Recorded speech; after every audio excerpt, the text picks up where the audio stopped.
ఆంధ్రప్రదేశ్ రాష్ట్రంలో గత 5 ఏళ్లలో ఎంత మాత్రం జరిగింది, ఏం చేసినారనేది వైసీపీ నాయకులు ఫస్ట్ గుర్తు చేసుకోవాలి.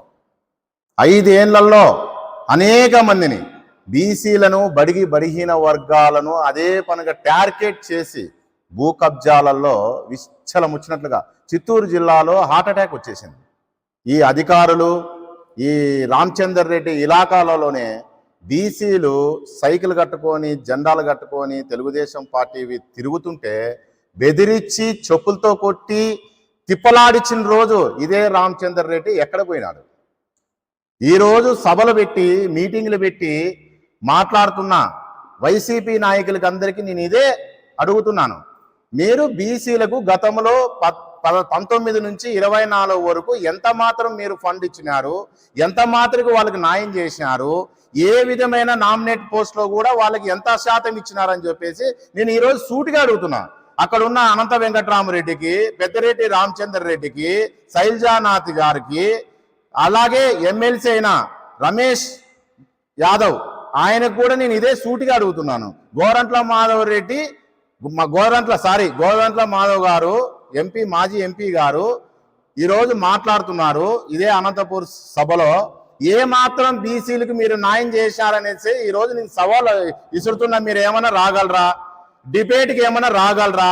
బీసీలకు ఎంత మాత్రం న్యాయం జై జగన్ జై జగన్ అంటున్నారు కదా, బీసీలకు ఎంత మాత్రం న్యాయం చేసినారనేది మీరు ఏమన్నా ప్రెస్ మీట్ పెట్టి మీడియా ద్వారా గుండా చర్చలకు ఏమైనా వస్తారంటే రాండి, బీసీలు మొత్తం ఎవరైనా ఉన్నారంటే వాళ్ళు అని చెప్పేసి ఈ సందర్భంగా నేను తెలియజేస్తున్నాను.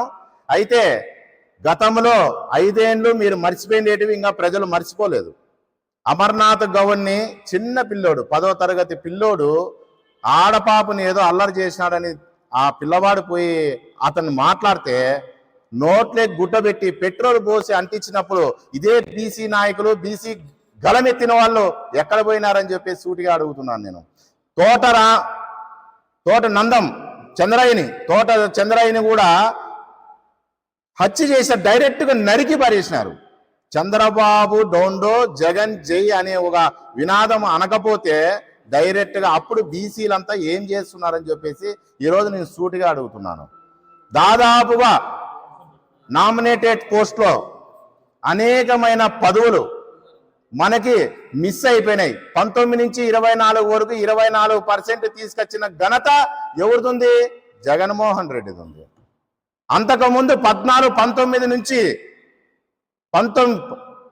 19లో మీరు చేసిన విధానాలు, ఆ రోజుల్లో ఎన్టీ రామారావు అయితేనేమి, నారా చంద్రబాబు నాయుడు అయితేనేమి, దాదాపుగా 34%తో బీసీలకి నామినేట్ పోస్టులు అయితేనేమి, రిజర్వేషన్ ప్రకారం అయితేనేమి అనేక పదవులు వచ్చినాయి.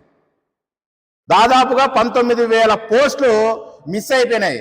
ఇప్పుడు బీసీలు గలమనెత్తిన నాయకులంతా ఏమైనారు? ఆ రోజు మాట్లాడేదానికి ఆ రోజు కనపడలేదా బీసీలు? ఈరోజు ఓడిపోయినప్పుడు కనపడినారా బీసీలు? ఒక తూరి సిగ్గుండాలా. గతంలో మనం ఏం చేసినాము, ఈరోజు ఏం మాట్లాడుతున్నాము అనేది మాట్లాడేదానికన్నా బుద్ధి ఉండాలా. ఈరోజు బీసీలు అని వచ్చినారే, ఆడ ముందర సీట్లో ఒక్కరన్నా బీసీలు ఉన్నారా? ఒక్కరన్నా మాట్లాడుతున్నారా? బీసీలకు మాట ఇస్తున్నారా మైకుల మీద? ఇప్పుడు కూడా వైసీపీ ప్రభుత్వంలో అగ్రవర్ణాలదే రాజ్యం వెళుతుందని చెప్పేసి ఈ సందర్భంగా మీడియా ద్వారా గుండా నేను హెచ్చరిస్తున్నాను. మీరు ఒకటే గుర్తుపెట్టుకోండి, ఎన్ని మాట్లాడినా, ఎన్ని చేసినా, ఒక పక్క దళితులు, ఒక పక్క బీసీలు, మైనార్టీలు ఎంత అట్టడుగునా మీరు తొక్కేసినారనేది గత రోజుల్లో ఆ ప్రజలు మీరు చూపించినారు కూడా. మీ ప్రతాపం ఏందనేది కూడా మీరు చూపించినారు. సుధాకర్ ఆయన మాస్క్ అడిగిన దానికి నడి రోడ్లో అతన్ని హత్య చేసి పడేసినారు, మెంటల్ అని సృష్టించినారు. దళితులకు న్యాయం జరగలేదు, బీసీలకు న్యాయం జరగలేదు, మైనార్టీలకు కూడా న్యాయం జరగలేదు. అప్పుడు ఏమైనా ఈ గొంతులు, ఈ బీసీ గలం ఏమైంది? ఆ రోజుల్లో ఎందుకు మాట్లాడలేకపోయినారు? ఈరోజు కపట ప్రేమ చూపిస్తున్నారా? బీసీలకి మేలు చేసే బాధ్యరతంగా నారా చంద్రబాబు నాయుడు ప్రభుత్వంతోనే అవుతుందని చెప్పేసి ఈరోజు నేను సందర్భంగా గెలుస్తున్నాను. ఎందుకంటే మీరు చూసుకోండి, తెలుగుదేశం పార్టీలో రాష్ట్ర అధ్యక్షుడిగా ఎవరున్నారు? ఒక బీసీ ఉన్నాడు. జోనల్ 5 కమిటీలో ఎవరున్నారు? బీసీలు ఉన్నారు. పొలిట్ బ్యూరోలో ఎవరున్నారు? బీసీలు ఉన్నారు. ఈ రోజు మేము రాష్ట్ర కమిటీలో విడుదల చేసినాం. బీసీలకు ప్రాధాన్యత ఇచ్చినారా లేకపోతే అగ్రవర్ణాలకు ప్రాధాన్యత ఇచ్చినారా వద్దు చెక్ చేసుకోండి. కానీ మీ కమిటీలో ఈరోజు మీరు వద్దు సవాల్కి వస్తారా? బీసీలకు ఎంత మాత్రం ప్రాధాన్యత ఇచ్చినారా అనేది నేను మాట్లాడుతున్నా. మీరు చెప్పగలరా ఏమాత్రం ఇచ్చినారనేది కూడా? ఈరోజు నీ సూటి ఒక పార్టీ పదవుల్లో కూడా మీరు బీసీలకి న్యాయం చేయకోకుండా వాళ్ళు రేపొద్దున మీరు న్యాయం చేస్తారని చెప్పి ఈరోజు మేము నమ్మమంటావా? నమ్మి ముందుకు పొమ్మంటావా? ఒక్కటన్నా పర్యటేషన్ 56 పర్యటేషన్లో కనీసం 100 కోట్లు కాదు కదా, 10 కోట్లు కాదు కదా, ₹1 కోటి ప్రజలకు ఏమైనా సాయం చేసినది ఏమైనా ఉందా? సబ్సిడీల ద్వారా గుండా ఈరోజు బుద్ధి లేకోకుండా మాట్లాడుతున్నారు. అనంతపూర్ వేదికగా జగన్మోహన్ రెడ్డి గారు వైసీపీ నాయకులకి ఇదే నేను చెప్తున్నాను, తెలియజేస్తున్నాను కూడా. మీరు ఎన్ని కపట నాటకాలు ఎంత ఏడిచినా ఎంత చేసినా బీసీలు ప్రజలు చాలా అప్రమత్తంగా ఉన్నారు. ఒక్క ఛాన్స్ అని చెప్పి నీకు ఏదో ముఖ్యమంత్రిని చేసినారు తప్పితే, మోసకపోయి ముఖ్యమంత్రిగా చేసినారు తప్పితే నువ్వు ఏదో ఉద్ధరిస్తావని కాదు, ఏదో చేస్తావనేది కాదు, ఏదో పొడుస్తావనేది నిన్ను సీఎంగా చేయలేదని చెప్పేసి మీడియా ద్వారా కూడా తెలియజేస్తున్నాను.